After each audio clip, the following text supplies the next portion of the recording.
Welcome one and all to GOAT Quest. It's another episode, and this one is a special episode. It's a feature episode. As you know, we only do things that are the greatest of all time. That's the way this podcast is set up, and this episode, like no other, is going to feature the greatest fight team of all time. The greatest boxing team at the amateur or professional level resides here in Detroit, Michigan, and that is the KRONK boxing team and the KRONK Gym. I am joined today by the first world champion that KRONK gave birth to, Emanuel Steward's first pupil that ascended to the belt, and that is Hilmer Kenty sitting across from me. Yeah, thanks for having me. I really appreciate that. And yeah, I was the first champion. I don't say that too loudly because I don't think Tommy Hearns likes it too much. I think he wanted to be the first world champion. I just got the opportunity before he did. You're very humble, and you were always humble. I'm going to introduce the rest of the team here, but I want to get back to that humility of Hilmer Kenty because it's a signature of yours, and you've always been such a class act. Thank you so much for joining us.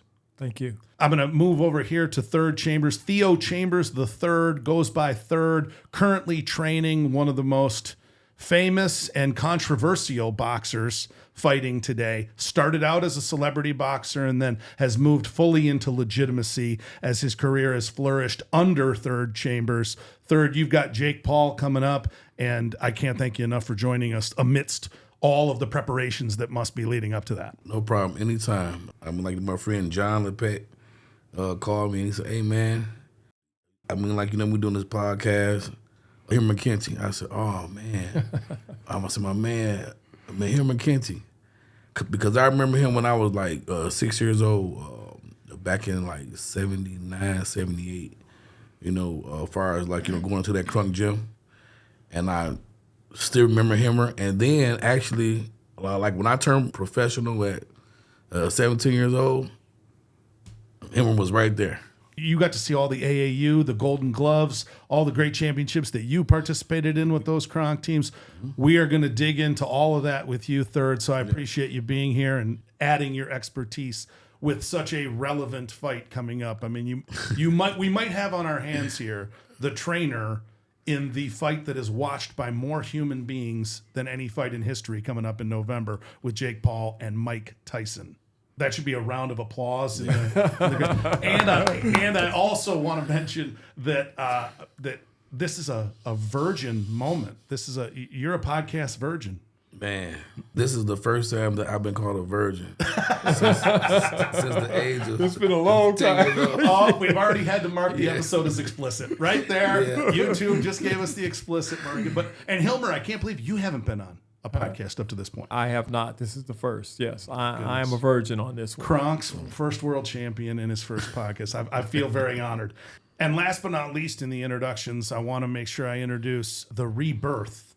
And so the old guard comes back and participates in the resurrection. This is John Lepak, and he's the COO of KRONK Gym, the new KRONK Gym. John, I can't thank you enough for joining us and lending your expertise.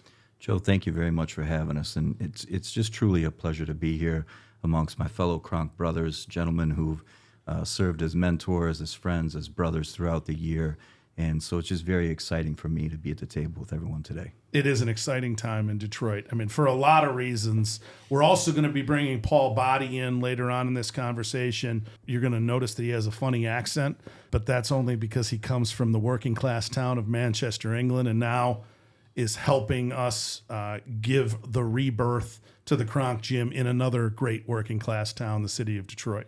As we dive in, I'm going to give you kind of a little historical fast forward moment so that our audience can properly put the context into place of what happened in Detroit, Michigan in the late 1960s into the early 70s, and then how it really flourishes in the 80s and 90s. And along this road, Hilmer's going to come in and talk about that first world championship. John is going to come in and talk about the Goldfather era with Third Chambers as KRONK Gym became a household name right through the 90s when KRONK went international and spawned all sorts of champions, over 40 at last count. And there are still proteges of Emanuel Stewards in the KRONK Gym that are out there in the fight game. We rewind to 1944 in Bottom Creek, West Virginia, where Emanuel Steward is born.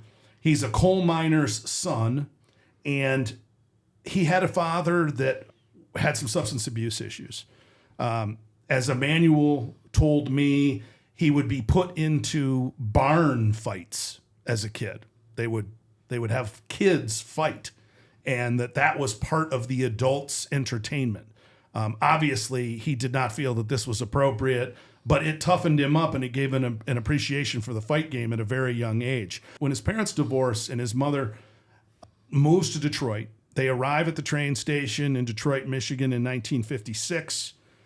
He immediately, with the West Virginia drawl, has some trouble on the playground, as you can imagine, as a student at that time in Detroit, on Detroit's east side, and he gets into some trouble. And like many kids who get into trouble, you end up in a juvenile program that is also giving you some retraining as an athlete in many cases. And that's where Bill O'Brien found Emanuel Steward. And Bill O'Brien had come up through the Joe Louis, Eddie Futch traditions there with the Lasky Center, these great rec centers in Detroit, and the Brewster Wheeler Center at the time. And those were, Brewster Wheeler being the place where Joe Louis and Eddie Futch had done their training, but the Lasky Center, an equally good training ground, is where Emanuel Steward started to ply his trade. By 1963, he is in the national championship for Golden Gloves in Chicago, the Tournament of Champions, as it was called. And that was back when you had 8 divisions, you had 2 weeks, it was 2 fights a night. This was serious machine gun boxing, and your mettle would be tested to the nth degree. And Emanuel upset the overwhelming favorite Frank Glover in 1963 and put himself on the map as a Golden Gloves champion. Now, as Emanuel would tell you, at that time, flyweights, featherweights, lightweights, very tough to get any kind of recognition. The heavyweights were the guys who were moving on from these tournaments and signing pro contracts. And although Eddie Futch did have a flirtation with him around turning pro under him, Emanuel just decided, looking at the landscape, I'm going to go back.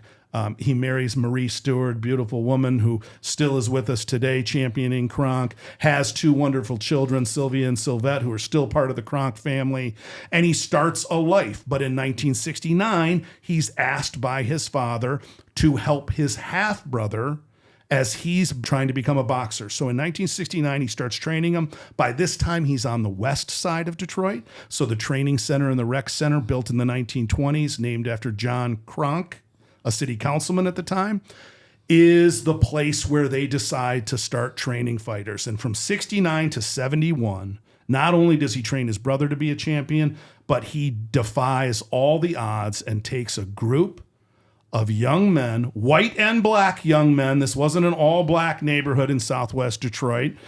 And he takes them to a unanimous all-division championship in 1971, a Golden Gloves championship team where they win all divisions. It hasn't been done since, to my knowledge. It may never be done again with the state of amateur boxing as it is today. And then from there, 73, 74, 75, 76, he does it again and again and again with these great teams. And along that road, they fight a lot in the state of Ohio. The Ohio State Fair had become a huge tournament. And this is where I get to take a deep breath, because he identifies a great young fighter who was already a champion and moving up the ranks in the amateur status to become a professional in the very near future. Hilmer Kenty, what was it like to be in that era at that time with that fight team doing what you do and what you loved? Yeah, it was an amazing time. It really was. And our Ohio State Fair tournament, which is where I met Emanuel Steward, it was just an amazing tournament and a very competitive tournament. And, of course, Emanuel Steward, that was the team, or that KRONK boxing team, was the team that you always kind of concerned about, because they had very good fighters. They were always in good condition. You know, you can always tell they always had a good KRONK boxing style, and it was a KRONK boxing style. Hold the left hand a little low with a good straight right hand, a good hard straight right hand. It was just an amazing time at that time, and I just thought Emanuel was a excellent boxer, trainer, manager, an individual more important than anything else. And he was obviously smart because he never put any of his fighters up against you. Well, it just seemed like that. It just worked out that way. But I wasn't really that inspired to fight a KRONK fighter at that time either. So. Well, I tell you, people talk about this all the time. When it comes to Emanuel Steward, it was some of the decisions that he decided not to make that were some of the smart decisions. We're going to get into a lot of stories, but he pressed Layla Ali to not fight the Lucia Riker, the mad woman from the Netherlands, who he thought could take another woman's life. Smart decision. Yeah. So we'll have a lot of those kinds of moments along this road, but the moment that comes into focus most tightly around the history of KRONK is the moment in 1980 when you find out, and I want to hear how this arrived on your consciousness, that you are about to fight for the world championship and that you're about to be the first KRONK fighter to have that opportunity. Yeah, that was kind of amazing because we're all training together. We're all going to different places to fight. So your first impression is that Tommy Hearns is going to be the first world champion. I mean, he was beating everybody up, knocking everybody out. Actually, at that particular time, I don't think he had gone the distance at that particular time. But then we found out that Emanuel just happened to get an opportunity for me to fight for the world championship. I had just got into the top 10 rankings. I was ranked number 10, actually.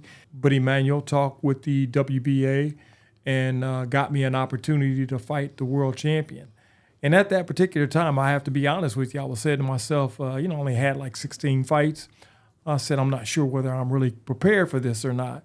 But of course, Emanuel kept talking to me. He's really a good motivator. Excellent motivator, and he builds confidence extremely well. And so he was able to build my confidence. And of course, my training camp was an excellent training camp. And so by the time I went to the fight, I actually grabbed the microphone when they announced us. I grabbed the microphone from the announcer and said, I wanted to thank Joe Louis for being there. And I wanted to tell him I'm glad he was there so I can win this fight because I just knew I was going to win. I think it's an amazing note. And I'm glad that you brought that. It's in my notes, so I did my homework. I promise you, I knew that. Did you know that was the last fight that Joe Louis attended in person before he passed away? He saw you win the championship as his last moment watching boxing live. I did not know that. I know he was a greeter. I was told he was a greeter at Caesar's Palace. So, yeah, I really did. I had assumed that maybe he had saw another fight, but I knew he passed away not long after I won that championship. But I tell you, it was inspiring to have him there. It really was. It was truly inspiring to me to have him there. And I think that was another reason why I was so confident going into that fight. And I remember getting into the ring. I was just so confident that you could just see the confidence. If you ever watched the film, you could just see the confidence that I had going into that fight. Even Howard Cosell mentioned that I was confident and maybe even overconfident, he thought. That KRONK confidence, you mentioned KRONK style, right? You mentioned the hold the hand a little low, footwork, right? Emanuel being balanced, being able to move in and out with balance. Those were staples of Emanuel's teaching process. But the swagger was a part of KRONK too. And who pulled all of these kids together? At the time, yeah, KRONK had a great amateur program, but you mentioned the name of one individual fighter that we're going to get to. We know about Jimmy Paul, Dwayne Thomas. These guys were great fighters. Milton McCrory and Stevie McCrory, great fighters. But there was one fighter whose nickname was Superbad who pulled a lot of fighters into the gravitational pull of the KRONK Gym. Yeah, I think even at that time, I was a pro at that time. He was still an amateur. And at that time, I wanted to be like Superbad Mays. He really was. He was just, it was unbelievable the knowledge he had in boxing. It was unbelievable how he carried himself around that ring. It was unbelievable the knowledge that he brought to each one of his fights. It really was. It was truly unbelievable. It really was. And you have to see him to understand it. You think Superbad Mays is the greatest fighter to not win a championship? Absolutely, without question. Without question. No one even close. No one even close. I'm sure we all thought that he would be the world champion before Tommy Hearns would be. Yeah, and there's a lot of KRONK fighters that get mentioned in that. Like Obakar gets mentioned in that. I'm going to kind of move over to Third on this, because Third, you were right there fighting some of these guys, and you and your family were part of the KRONK Gym family from the earliest days. So when you see these great fighters, this stable of amateurs that we don't see today, right? Amateurs getting themselves vetted, moving on to the professional ranks in a nurtured environment, what stood out to you about, wow, this is different? I'm going to say when I was about 6 years old, when Daryl Chambers, my uncle, used to bring me to the gym. And I used to see guys nose bleeding, twisted, broke. You know, I seen guys they shoulder pop out of socket, and they still in there sparring, and then they pull their arm down, but they still moving, jabs, using the jab. And then soon as the bell ring, I'm 6 years old, so I think when basically, somebody is hurt, that you should stop and see what's wrong. But what I learned was, man, these guys went through the pain and basically, they using the jabs, using the footwork. Because me, I was in the gym at 6, 7, 8, 9, 10. But that always was in me it doesn't matter what goes on, you must keep fighting. And I must say from that point of view, when I look back, we all was like that. Well, all the fighters who actually stayed in the gym, because I'm not gonna say, he had fighters that come in, but then next thing you know, we don't see them no more. You had fighters come in. It was a little too fearsome for some people. Hey, so then, you don't see them no more. So everybody that came to that gym was real men. Just like base boxing now is so soft to me. Yeah. Oh, I can't see. Oh, hey, ref. Or, guys boxing get hit, they'll turn around and look for the referee. Well, just the volume of fights, right? The volume of fights, you were fighting on a regular cadence. You were fighting every season of the year. At least every season of the year, you were getting 4 fights in a year. Even if you were a top fighter, you were getting multiple fights in per year. Now everything builds towards some monumental event in the future. And I agree with you. When I look back at those days of the KRONK Gym, me watching Mickey Goodwin and Thomas Hearns, going down to Wyandotte, right, to the Yak, those fights were constant action. If I had to put a signature on what Emanuel Steward's training style and the KRONK Gym fighter was going to give you in their performance, is that they were going to throw punches. You were going to go to a fight and you were going to see leather thrown. Absolutely. Yep. Was that what he demanded of you, Hilmer? That is absolutely. He wanted you to be busy. And especially in the amateur ranks, because you only got 3 rounds. So he thought that was very important for you to be busy. The other thing that I think Emanuel brought to the table is he wanted you to tighten your fists up at the very end of each shot, because that's what brought the power to you.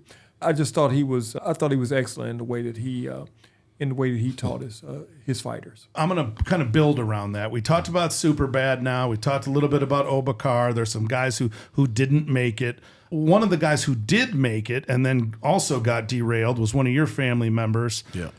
And we don't want to dive too deeply into any of these subjects, but Daryl Chambers, I got to bring this up because it's one of the most conclusive stats of boxing excellence at the amateur ranks that you're ever going to hear. He won 5 Golden Glove national championships, and he won 5 AAU national championships, 10 championships, and was an excellent pro in his early debuts as a pro.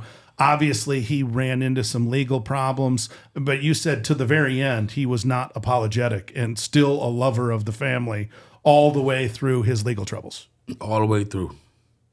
Solid. Just a soldier. Soldier. What would you say that Daryl Chambers, may he rest in peace, he's no longer with us. Yes. What would you say he would say about the KRONK Gym style and the fighters that were born of that era? Oh, man. I was there. And then, like me, I learned a lot from those guys. Well, me, right when I started boxing, and then probably around 14, 15 years old.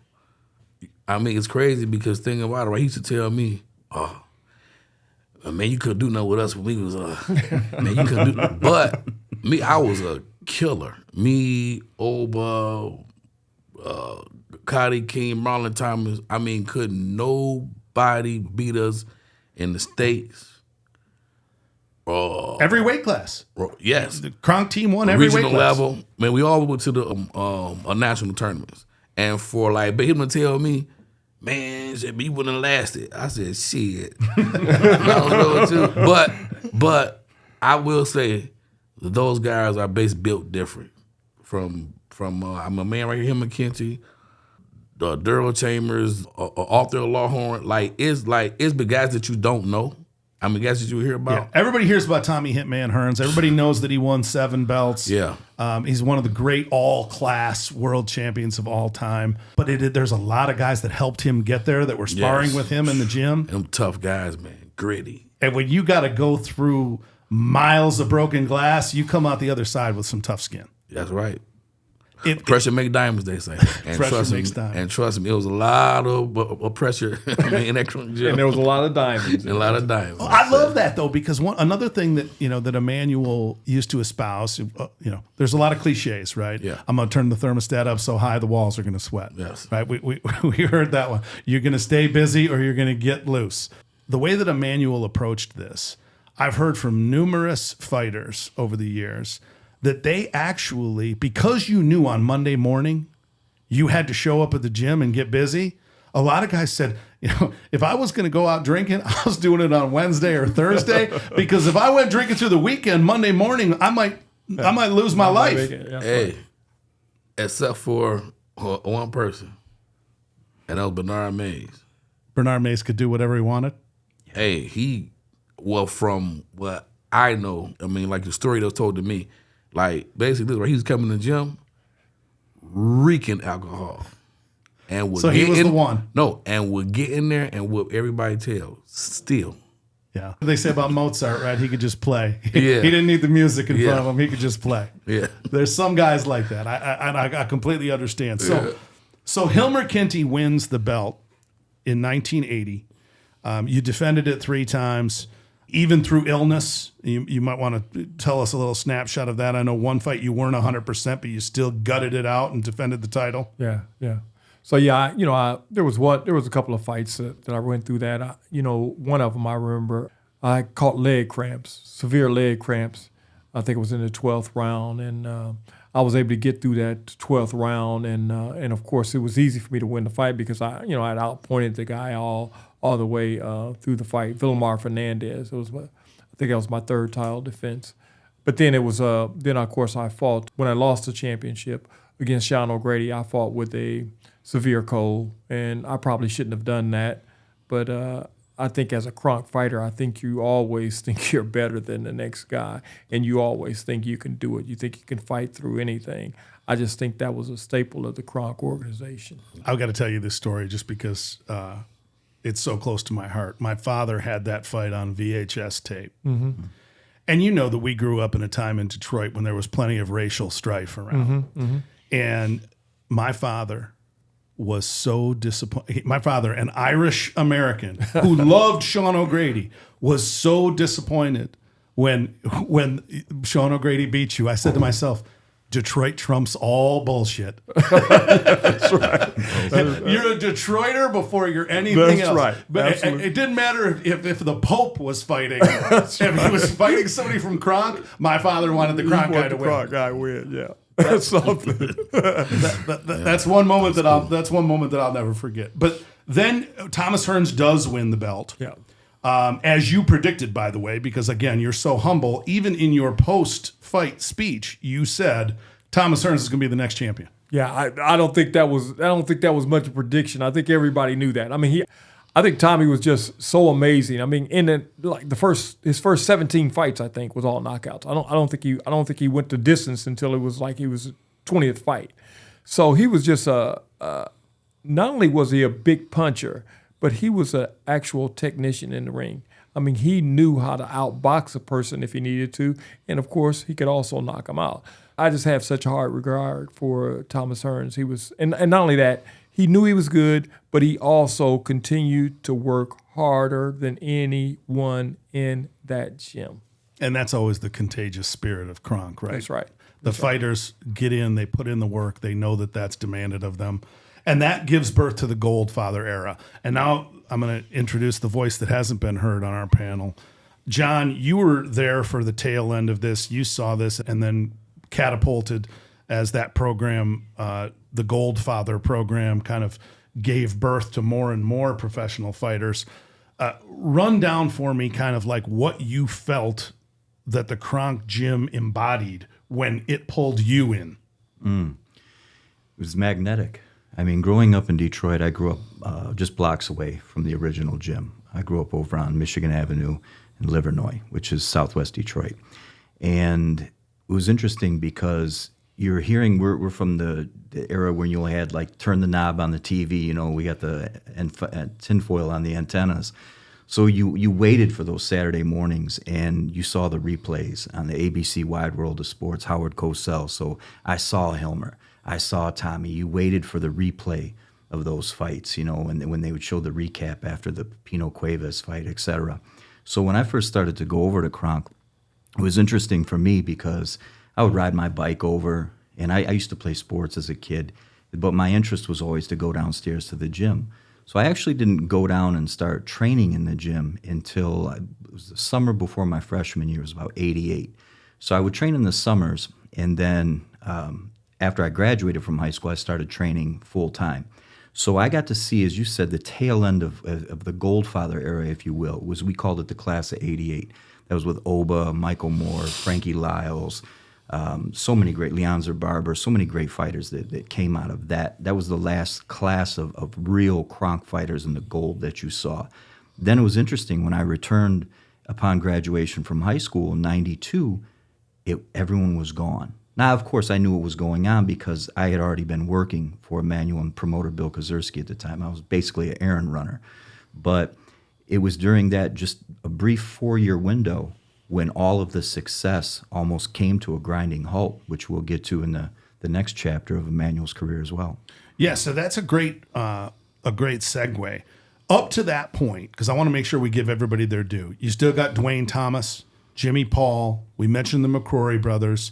6 fighters from Mark Street. Who did I miss from the Mark Street group? Yeah, Stanley Longstreet. Yeah, Danny Paul, who's Jimmy's brother. Yeah, Jimmy. All these guys. Milton, Dwayne. So, ladies and gentlemen, Milton. We're talking about one street, not a major road. All right, this isn't Michigan Avenue on the east right? side. This isn't Grand River. This is one street on the east side that spawns 6 championship fighters that all showed their wares in the KRONK Rec Center. So, take me from the moment where the Olympic team, right, is exploding on the scene, right? You've got the '84 Olympics probably being the biggest show of future KRONK fighters. And now we go '88, '92, and all of a sudden, boxing in Detroit and the legal environment, whether this was the Internal Revenue Service or other federal law enforcement agencies, are really putting the heat on not just boxing in Detroit, but leadership in Detroit, maybe the entanglement of organized crime around government leadership and the sport of boxing. Like, and just tease it out for me, because I know we don't want to get all the way into the depths. I'll say this. I mean, growing up in KRONK, you know, it was just everyday life for us. We were a family. It didn't matter that Maserati Rick was with Tommy, or we have a great picture of Coleman Young, Maserati, Tommy, and Hilmer all together down at the Cobo Center back in the day, or possibly Joe Louis in the back corridors. Yes. But it was everyday life for us, and you'd have police officers that were coming in and training. You had Kermit Fitzpatrick, who later went to the Marine Corps and became a state police officer. May he rest in peace. He lost his life in the line of duty. But we were a family, and you didn't look down upon anyone because you came from a similar background. Some people chose right, some people chose left. But we didn't abandon our brothers and our sisters because we bled gold. That's our color that united us. We didn't see color except gold. Yeah. So I'm going to just sketch this out. As I know it, and as you've seen in some other documentaries, the one about White Boy Rick, there's been some stuff about Maserati Rick. They've talked about several different gangs. The Chambers brothers in Detroit, not related to Daryl Chambers and Theo Chambers here with us today, third. But they did ride the coattails of Daryl Chambers. They went around town like Daryl Chambers was one of the Chambers brothers, because the Chambers brothers gang ended up becoming the impetus for the movie New Jack City with Wesley Snipes that was modeled off of the Chambers brothers' empire.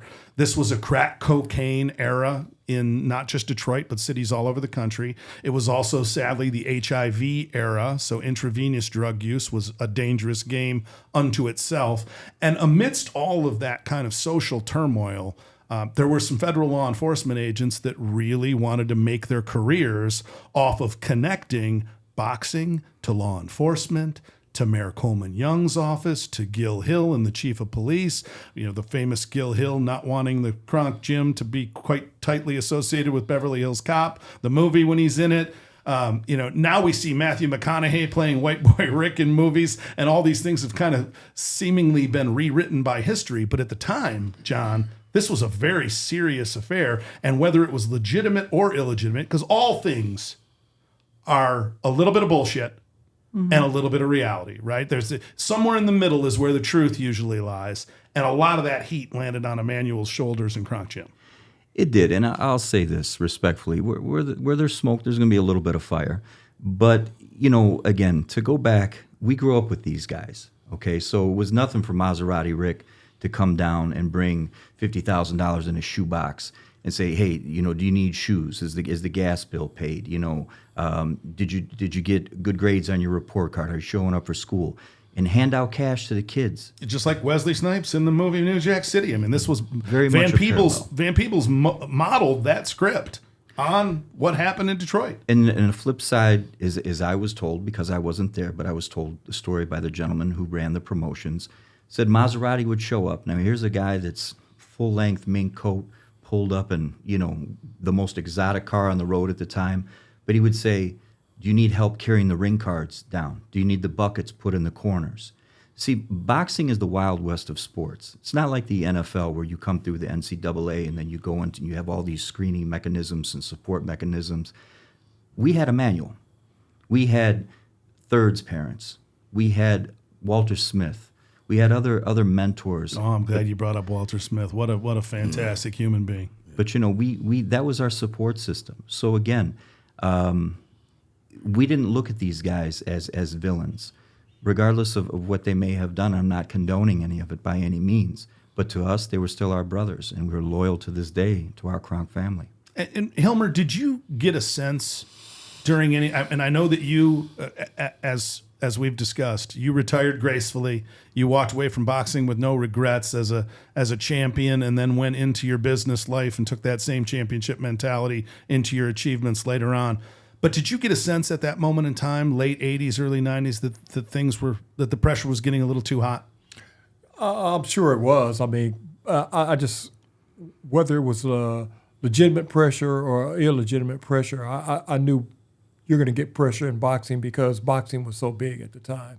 And when you're talking about KRONK boxing, it was huge, especially here in the city of Detroit. And not only in the city of Detroit, but all over the world. Because at that particular time, KRONK was known all over the world. Several of the, 12 champions were KRONK boxers. So, there's no doubt it was going to be a lot of attention paid to the KRONK organization, regardless to what it might be. So if something like that came up in terms of drugs, and you can attach it to KRONK, of course, that was going to be big news. And if you show up on the cover of magazines and newspapers with a gold-plated Rolls Royce, you're going to draw a little bit of attention. But, a lot of that was for showmanship, right? What was happening behind the scenes, you know this better than most, is that Emanuel had a house full of young fighters. He had given up all the rooms in his house. He was feeding young fighters. He was keeping them out of trouble as much as he could. He was showing up at the courtroom to try to help guys get themselves straight and not end up in the system.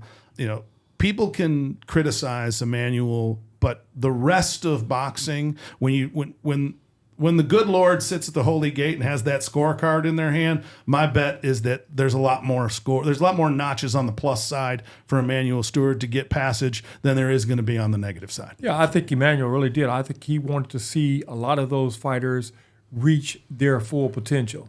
I mean, I think there was nothing that made Emanuel happier than to see, one of his champions or one of his boxers reach that championship. And because he always knew that they had the potential to do that, and it was proof when that happened. He made it proof. Yeah, and it wasn't just one house. As we all know, Emanuel had multiple houses. 3. At all times. Like you said, Joe, they were full of fighters. Fighters that took care of everyone, and the families included. I'll say one more thing to the point Hilmer was saying as well. Is that it really disturbs me when people talk about, Emanuel wasn't a good business guy because, he got in trouble with the IRS or he didn't have money at certain times. I like to say this. No, Emanuel was a very smart businessman because it takes a certain type of finesse and a level to earn millions of dollars in that particular sport. But what Emanuel did is a heart of gold, is he gave it away to everyone. Robin Hood. Yeah. There was a lot of that Robin Hood. That's what I'm saying. Like, even the Maserati Rick, Daryl Chambers, all them guys. I mean, you say they're a villain, but at the same time, for like the people in the streets, Robin Hood. Yeah, helped a lot of people. Really did. Helped a lot of people. Helped a lot of people reach their potential when otherwise they may not have reached that particular potential. And he knew better than most people that showmanship mattered because that's what puts people in the seats. And unless people are paying a ticket price, the value of the profession is going to adjust based on that determining factor, which leads me into Hollywood, right? Because there's a little bit of Hollywood in what you're doing now, Third. Yeah. Emanuel embraced it, right? He embraced the celebrity fighter. He embraced the idea of people that were not boxers, not trained in the amateur ranks, entering the sport. John Oden, the white-collar boxer, wrote a best-selling book about this when Emanuel trained him. So it was from billionaires to actors. Don Cheadle and Ving Rhames trained with him during Out of Sight. Marshall Mathers, who Hilmer, you've trained. Comment on how he embraced that side of it to say, look, this expands the sport. Yeah, no question about it. And I think Emanuel Steward, I really do. I think Emanuel Steward had the confidence that he could make anybody a good boxer, regardless to who they might be. And not only that, I think working with a lot of those movie stars, Hollywood movie stars, people that had a lot of money, people that had, brought the cameras to him, he thought that would enhance the sport too, which is another thing that he wanted to do. He was adamant about doing that. When Marshall was training, at the time, there was the thought that he was going to play the Jake Gyllenhaal character in the movie Southpaw. And they had worked on him being, going from 8 Mile to that being the next movie. When you were training him, did you get the feeling like he was taking it seriously? I never got that feeling, and he never even spoke to me about that. And because Marshall, he really did it sound like the Marshall that I know. Let me put it like that. The Marshall that I know, he really did. He just wanted to learn boxing. He thought that was a good way for him to stay in condition because he really did. He worked out all the time. And he thought that was a good way for him to stay in condition because it was something that he loved. And, of course, he wanted to learn as much about boxing as he possibly could because he loved the sport. So he was sincerely a student of the game and in there trying to train to just get the fundamentals. Without question. A lot of times when I worked with him, we would have detailed conversation about various boxing matches, especially if a boxing match was coming up, a big boxing match was coming up, we'd have some detailed conversation about those boxing matches. And sometimes he chose the winner of the fight, and I didn't. So sometimes he would beat me on that. So he had a discerning taste for his fighters. That's a great segue to what you're doing today. You're training what some people originally thought was a punchline, right? That here we go again. Here's an influencer, but very quickly proved that this was a legitimate foray into boxing, that Jake Paul was taking this seriously, and the fact that he's taking tutelage from a former KRONK fighter who came up through the greatest vetting system that the world has ever known for boxing says a lot about Jake Paul's seriousness. Oh, yes. And I'm going to say this, because I don't train everybody. Like, I get calls all the time. But a lot of these fighters, like, I talk to them, they come to the gym, and I basically, like, see right through these guys.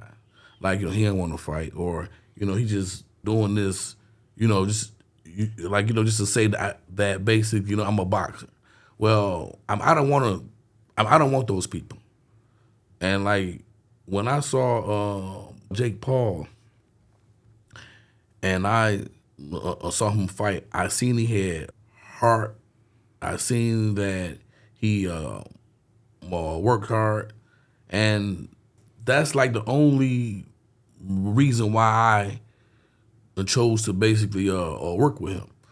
Because if I say run 8 miles, he don't say nothing back. He just go put his gym shoes on and just start. And it's hot in Puerto Rico. I love to hear that. It's hot in Puerto Rico. I love to hear that a guy with that, at that echelon, right, of whatever you want to call what it is, that he's an entertainer. Yeah. Right? But he's also an athlete. Yes. And he's taking the athletic part of what he's doing just as seriously as he does the entertainment part. It's like this, right? So, basically, when I got the job, and, like, he was fighting Nate the Diaz 10 rounds.